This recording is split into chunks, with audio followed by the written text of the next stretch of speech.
Hello दोस्तों, आज आपके सामने मैं एक बहुत अच्छी सीरीज लेकर आया हूं और इस सीरीज से आप ये समझ लीजिए कि 2 नंबर पक्के हैं। गत वर्ष पर आधारित प्रश्न है। ऐसे प्रश्न आपके लिए लाया हूं मैं जो प्रश्न हमेशा परीक्षाओं में पूछे जाते हैं, चाहे सिविल की पीसीएस वगैरह की एग्जाम हो, चाहे आरओ एआरओ के एग्जाम हो या कोई वनडे एग्जाम हो, यहां से लगातार आपको प्रश्न मिलेंगे। तो बिना किसी देरी के शुरू करते हैं।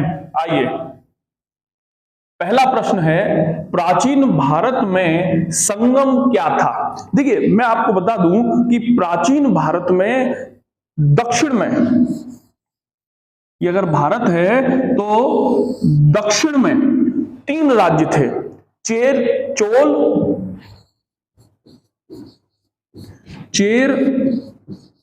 और पांड्य।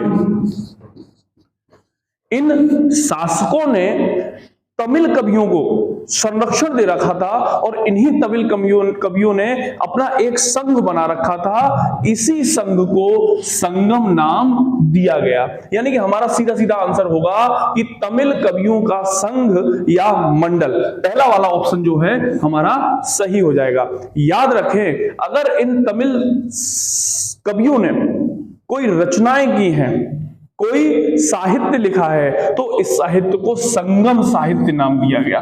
क्या नाम दिया गया? संगम साहित्य नाम दिया गया। तो प्रश्न है, प्राचीन भारत में संगम क्या था? तो हमारा आंसर हो जाएगा तमिल कवियों का संघ या मंडल। ठीक है, दूसरा क्वेश्चन करते हैं। दूसरा प्रश्न है, भारतीयों के लिए सिल्क मार्ग किसने आरंभ किया? भारतीयों के लिए सिल्क मार्ग किसने आरंभ किया? तो मैं आपको बताना चाहता हूं बेटा, एक वंश हुआ भारत में, कुषाण वंश। क्या, कौन सा वंश हुआ? कुषाण वंश हुआ। इस वंश का एक बहुत प्रतापी शासक हुआ जिसका नाम था कनिष्क। क्या नाम था? कनिष्क नाम था। इस कनिष्क की विशेषता यह थी कि इसने अपनी 2 राजधानियां बनाई थी। कई एग्जामों में पूछा जाता है। एक राजधानी थी इसकी पुरुषपुर, ये पेशावर को कहते हैं, और एक राजधानी थी इसकी मथुरा। ठीक है ना? बड़ा प्रतापी शासक था। चीन के शासक ने एक बार आंख दिखाई। हालांकि चीन के शासकों की तो आंखें छोटी छोटी होती, आंखें होती नहीं है, लेकिन फिर भी चीन के शासक ने एक बार आंख दिखाई। चीन के शासक का नाम था पांचाऊ। क्या नाम था? चीनी शासक पांचाऊ।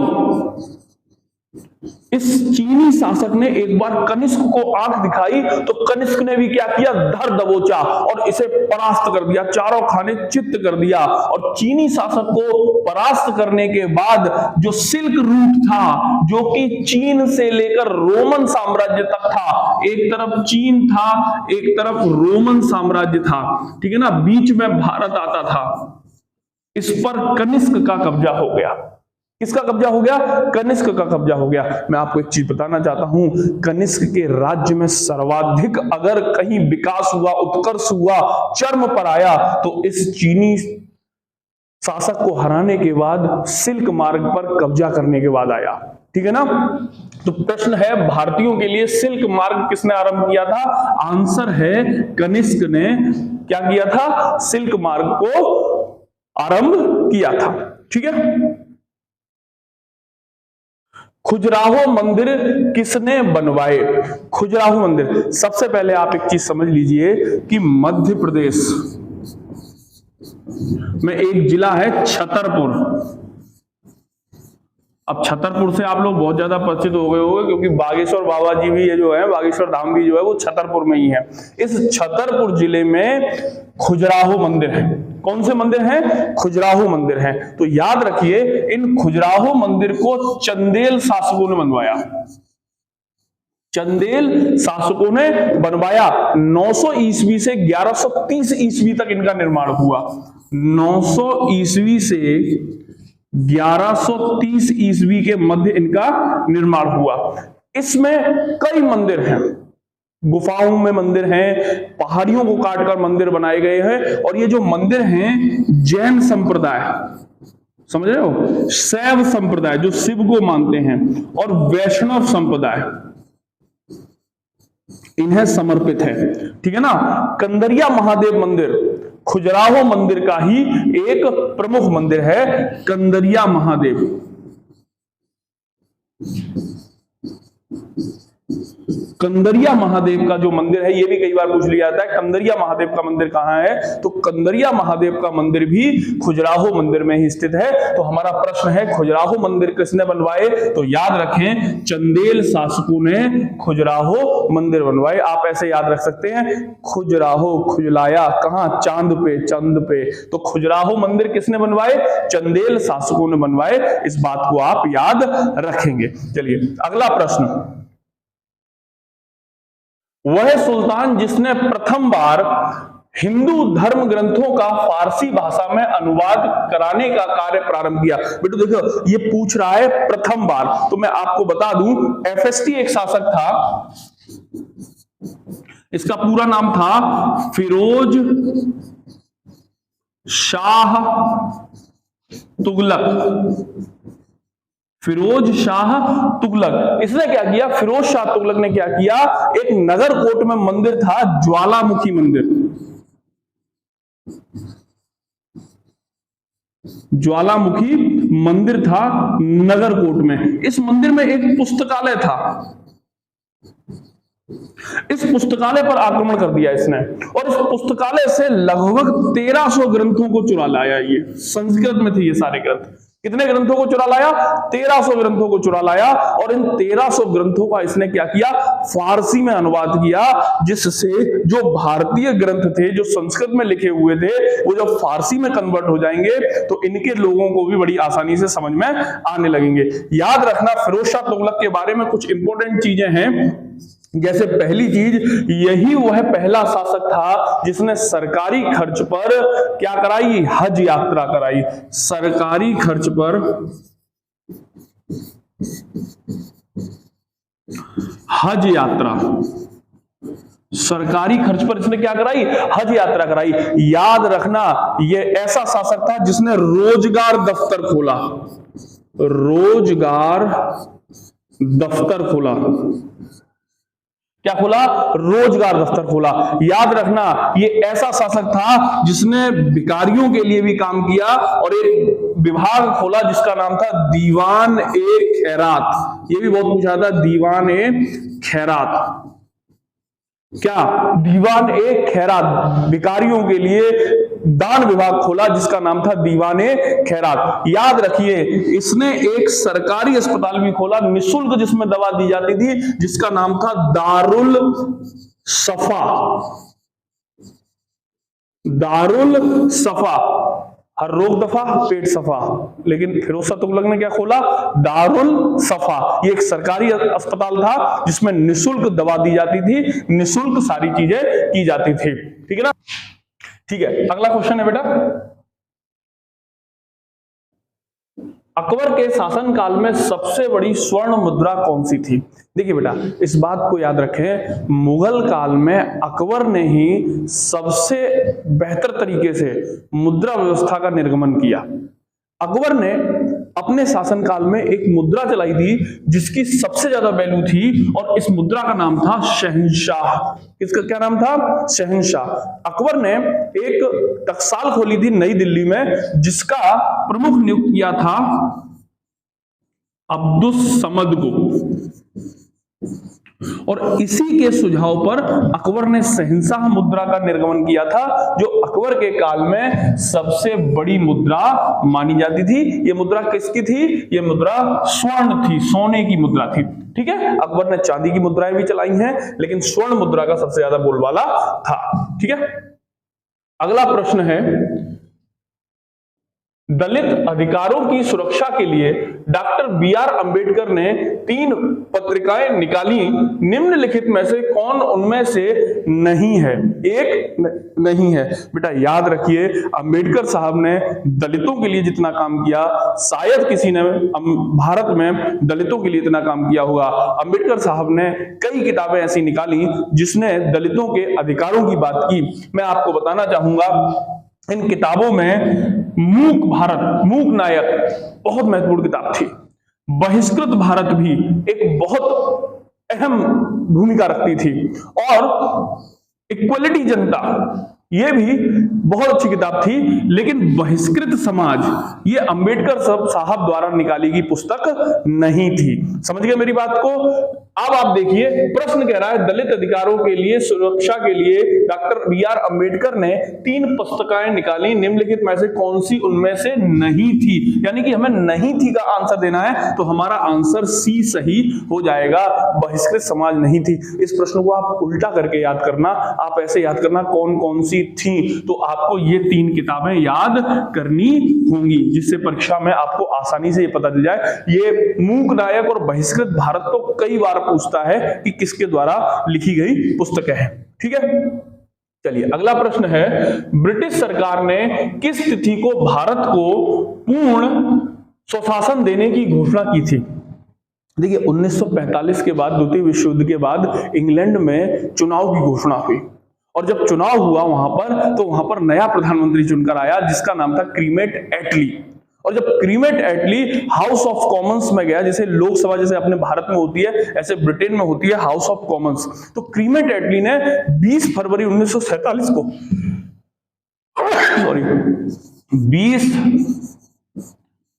फरवरी 1947 को एक घोषणा कर दी।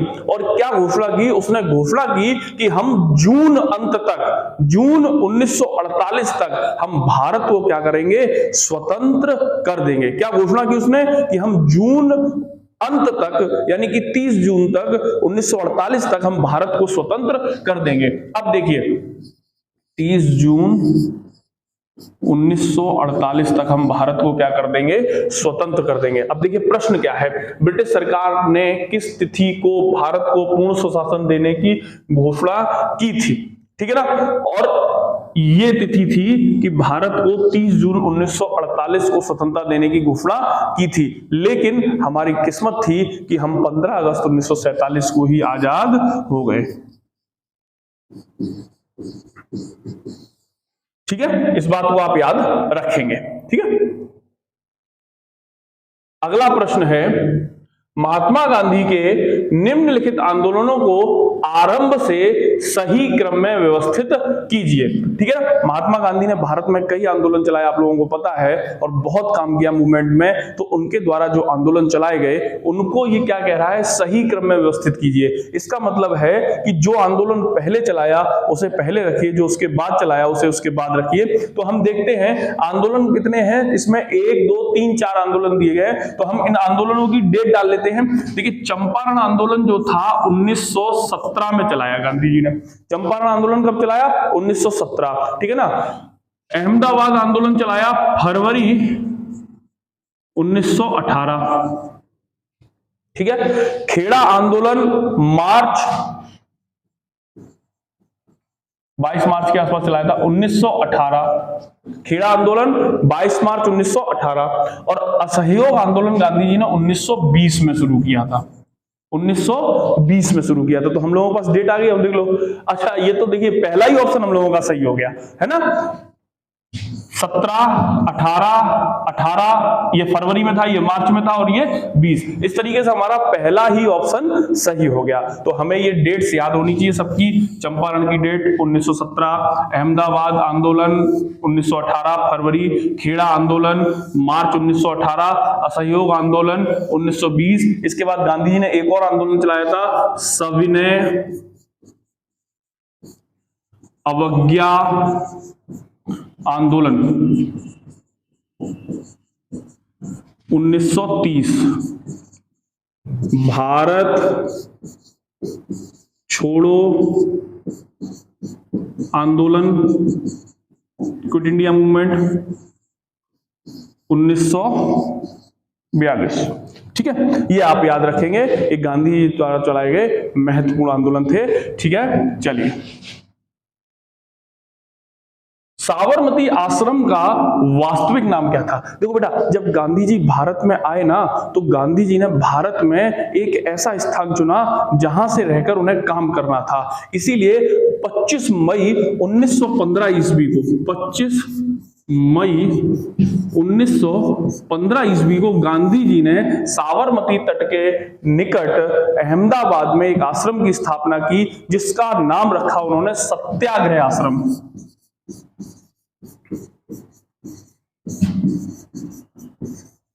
सत्याग्रह आश्रम। लेकिन चूंकि ये क्या था, साबरमती के तट पर था, इसलिए ये साबरमती आश्रम के नाम से भी फेमस हो गया। प्रश्न ये पूछा है साबरमती आश्रम का वास्तविक नाम क्या था, तो सत्याग्रह आश्रम था। तो ऑप्शन हमारा बी सही हो जाएगा, सत्याग्रह आश्रम। ठीक है बेटा, समझ में आ रहा है। एक एक प्रश्न ऐसा है जो 4-4, 5-5 बार परीक्षाओं में पूछा गया है।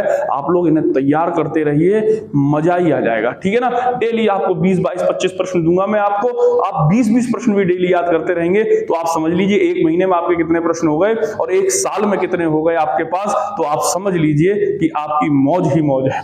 ठीक है।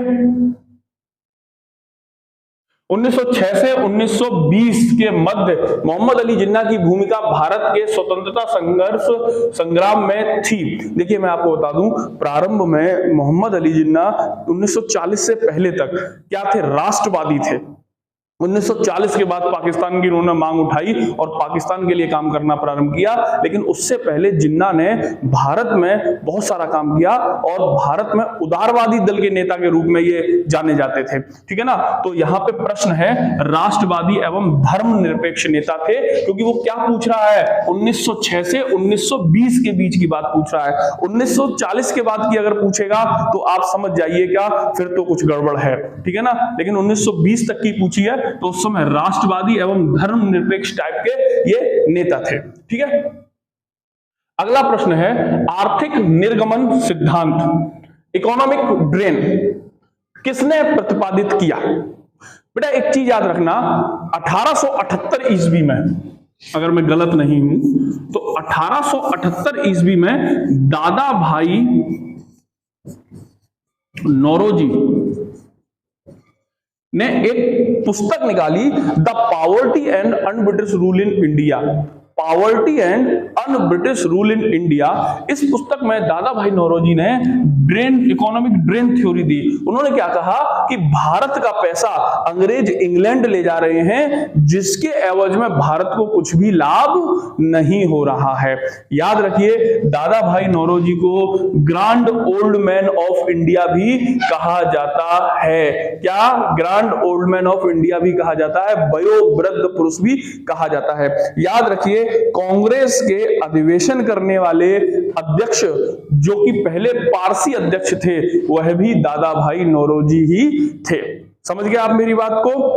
इस चीज को आप याद रखेंगे तो आंसर होगा आर्थिक निर्गमन, दादा भाई नौरोजी। ठीक है, नौरोजी। ठीक है, इसे आप याद रखेंगे। एम के गांधी द्वारा, महात्मा गांधी द्वारा, मोहनदास करमचंद गांधी द्वारा लिखी गई पहली पुस्तक कौन सी थी। देखिए, महात्मा गांधी ने यूं तो कई पुस्तकों का संपादन इससे पहले किया था, लेकिन वो चूंकि पूछ रहा है कि लिखी गई पहली पुस्तक कौन सी थी जो गांधी जी ने स्वयं लिखी थी, तो याद करना, गांधी जी ने 1909 ईस्वी में गुजराती भाषा में एक पुस्तक लिखी थी जिसका नाम था हिंद स्वराज। क्या नाम था, हिंद स्वराज। तो ये गांधी जी द्वारा लिखी गई पहली पुस्तक थी। बेटा कई परीक्षाओं में ये पूछा गया है, हिंद स्वराज की भाषा क्या थी। अब तो हिंदी में भी मिलती है, लेकिन गांधी जी ने गुजराती भाषा में लिखी थी। ठीक है, इसमें प्रश्नोत्तर संवाद है, मतलब एक प्रश्न पूछा जाता है, गांधी जी उसका उत्तर देते हैं, फिर एक प्रश्न पूछा जाता है, गांधी जी उसका उत्तर देते हैं। ठीक है ना। तो ये गांधी जी द्वारा लिखी हुई पहली पुस्तक थी। आंसर है आपका बी, हिंद स्वराज। म्यांमार की सीमा के सहारे भारत के राज्यों का उत्तर से दक्षिण में क्रम बताइए। उत्तर होता है बेटा ऊपर और दक्षिण होता है नीचे, तो हमें ऊपर से नीचे चलना है। म्यांमार इधर है, तो देखिए म्यांमार की सीमा में इधर अरुणाचल प्रदेश रहता है, ठीक है ना, इधर नागालैंड रहता है, इधर मणिपुर रहता है और इधर मिजोरम रहता है। तो सही क्रम हो गया अरुणाचल प्रदेश, ठीक है ना, नागालैंड, मणिपुर, मिजोरम। अरुणाचल प्रदेश, नागालैंड, मणिपुर। अच्छा, आज अपन के पहले ही सही चले जा रहे हैं ना, इससे पहले वाला भी एक आया था, वो पहले वाला ही सही हो गया। अब देखो ये अरुणाचल है लेकिन ये असम है, गलत हो गया, ठीक है ना, क्योंकि असम की सीमा लगती नहीं उससे, ठीक है ना, असम तो बीच में, ये भी गलत हो गया, ठीक है ना, असम की सीमा नहीं लगती। अरुणाचल प्रदेश, मणिपुर, देखो ये गलत हो गया, मणिपुर नागालैंड के बाद आता है, ठीक है ना। तो हमारा सही आंसर क्या हो जाएगा, ए हो जाएगा, अरुणाचल प्रदेश, नागालैंड, मणिपुर और मिजोरम, ठीक है ना। देख लीजिए, इसके लिए मैप भी लगा रखा है। ये आपका पूरा म्यांमार है, जो पोर्शन है ये पूरा म्यांमार है, ठीक है। सबसे पहले अरुणाचल प्रदेश टच कर रहा है, फिर देखिए नागालैंड टच कर रहा है, फिर मणिपुर टच कर रहा है और फिर मिजोरम टच कर रहा है, ठीक है ना। तो सबसे पहले अरुणाचल प्रदेश आएगा, फिर नागालैंड आएगा, फिर मणिपुर आएगा और फिर मिजोरम आएगा। करते रहिए साथ में।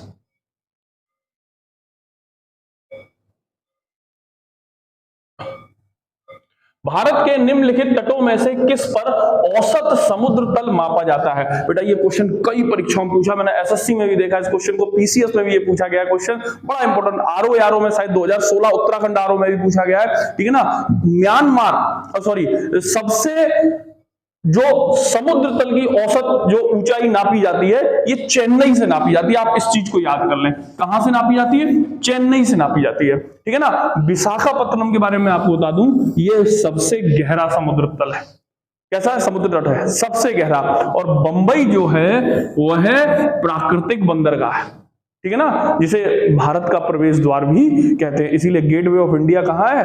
बंबई में बना हुआ है, ठीक है। इस बात को आप याद रखेंगे। तो औसत समुद्र तल कहां से नापा जाता है? चेन्नई से नापा जाता है, इस बात को आप याद रखेंगे। निम्नलिखित राज्यों में से किसका वन क्षेत्र भारत में सर्वाधिक है? ये ज्यादातर बच्चों को पता होगा, आंसर मध्य प्रदेश है, सर्वाधिक वन प्रदेश है यहां पर, ठीक है ना। निम्नलिखित युग्मों में कौन सा सुमेलित नहीं है? अच्छा, देश और राजधानी, तो ब्राजील की राजधानी ब्राजीलिया होती है, ये बात बिल्कुल सही है। ट्यूनीशिया की राजधानी ट्यूनिस है, ये बात भी सही है। अल्जीरिया की राजधानी अल्जीरियर्स है, ये भी बिल्कुल सही है। मोरक्को की राजधानी मराकेश नहीं है, मोरक्को की राजधानी है रवात, ठीक है ना। तो यही गलत हो गया, लेकिन हमसे प्रश्न में पूछ रहा है गलत वाला ही बताना है, यानी आंसर हमारा यही होगा, ठीक है ना, डी आंसर होगा इसका। समझ गए आप लोग? निम्नलिखित देशों में से किसे 1000 झीलों का देश कहा जाता है? तो यार याद रख लो, आज के बाद कभी भूलना मत, फिनलैंड को सिटी ऑफ 1000 लेक्स कहा जाता है, ठीक है ना, 1000 झीलों का देश कहा जाता है, ठीक है। इस बात को आप कभी भूलना मत, फिनलैंड। निम्नलिखित नदियों में से कौन सी नदी भूमध्य रेखा को 2 बार काटती है? तो बेटा एक चीज याद रखो, जायरे नदी जिसे कांगो नदी भी कहा जाता है, जायरे नदी जिसका दूसरा नाम कांगो नदी भी है, ये नदी भूमध्य रेखा को 2 बार काटती है, इस तरीके से काटती है। मैं आपको मैप दिखा दे रहा हूं, आंसर हम लोगों का ये सही हो जाएगा। देखिए ये मैप है, ये आपकी नदी है और भूमध्य रेखा इस तरीके से गई है, तो ये एक बार भूमध्य रेखा को यहां, एक बार भूमध्य रेखा को यहां काटती है, 2 बार काटती है, ठीक है बेटा। बर्ड ज्योग्राफी में बड़े अच्छे से समझाया ये सब मैंने। ओजोन ह्रास का प्रमुख कारण क्या है? देखो आप सबको पता है CFC क्लोरोफ्लोरोकार्बन जो है वो एक रंगहीन गंधहीन गैस है जो ओजोन को सबसे ज्यादा नुकसान पहुंचाती है। हमारे जो AC वगैरह चलते हैं इनसे ये निकलती है, रेफ्रिजरेटर वगैरह से निकलती है, फ्रिज वगैरह से निकलती है, जो क्या कर रही है? ओजोन को बहुत ज्यादा नुकसान पहुंचा रही है। ओजोन एक ऐसी परत है जो सूर्य से आने वाली हानिकारक किरणों को रोकती है। तो क्लोरोफ्लोरोकार्बन CFC भी बोलते हैं इसे, ठीक है ना, क्या कर रही है? ओजोन को सबसे ज्यादा नुकसान पहुंचा रही है।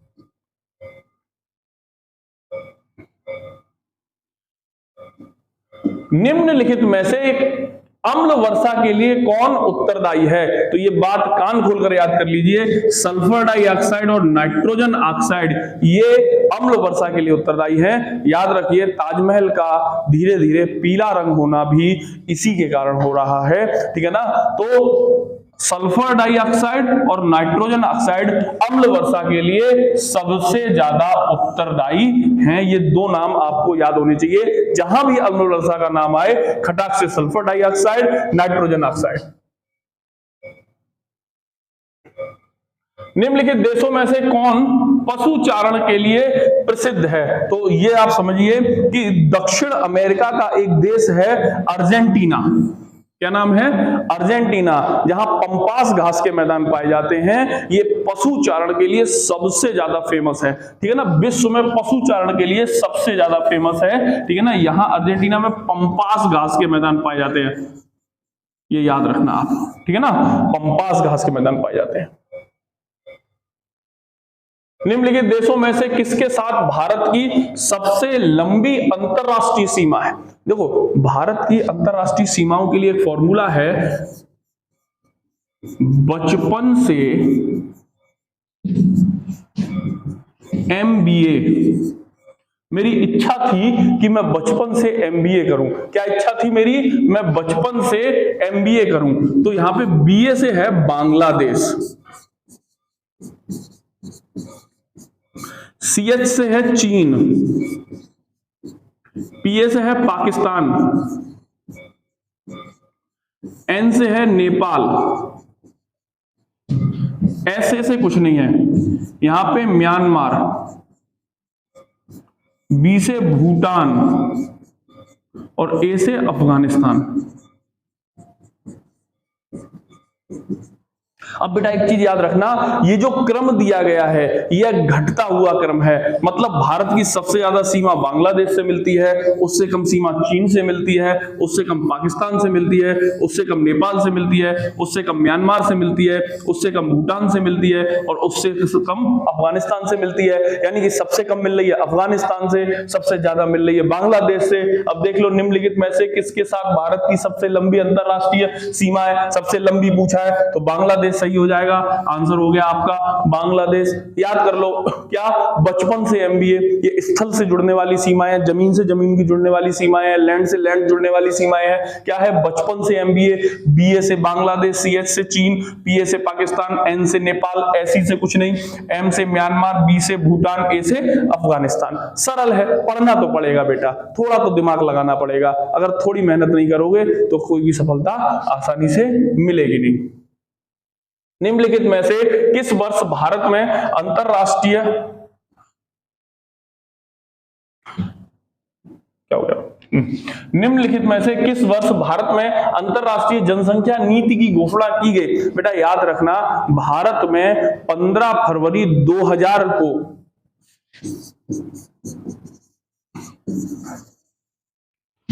राष्ट्रीय जनसंख्या नीति की घोषणा की गई। यानी कि इसके हिसाब से आंसर आपका B सही हो जाएगा, ठीक है, कोई दिक्कत की बात नहीं है। विश्व जनसंख्या दिवस मनाया जाता है, ये तो आप सबको पता होगा, 11 जुलाई को विश्व जनसंख्या दिवस मनाया जाता है। कोई टेंशन की बात नहीं है, है ना। इसे याद कर लीजिए, 11 जुलाई को विश्व जनसंख्या दिवस मनाया जाता है। भारत का संविधान भारत को घोषित करता है एक स्वैच्छिक अंग, एक परिसंघ, राज्यों का समूह, एक संघ। तो देखिए, याद रखिए, भारत के संविधान के अनुच्छेद 1 में ही लिखा है, India that is Bharat shall be the union of states. Bharat, India जो कि भारत होगा, राज्यों का एक संघ होगा, राज्यों का एक संघ होगा, एक समूह होगा, ठीक है। इस बात को आप याद रखेंगे। ये 25 बेस्ट क्वेश्चन थे। डेली मैं आपको इस तरीके के बेस्ट क्वेश्चंस दूंगा, आप पढ़ते रहिए बेटा। कौन सो काज कठिन जग माही, जो नहीं हो तो ताप तुम पाही। बस थोड़ी सी मेहनत करनी है, थोड़ी सी लगन दिखानी है, सारा काम आप कर दोगे।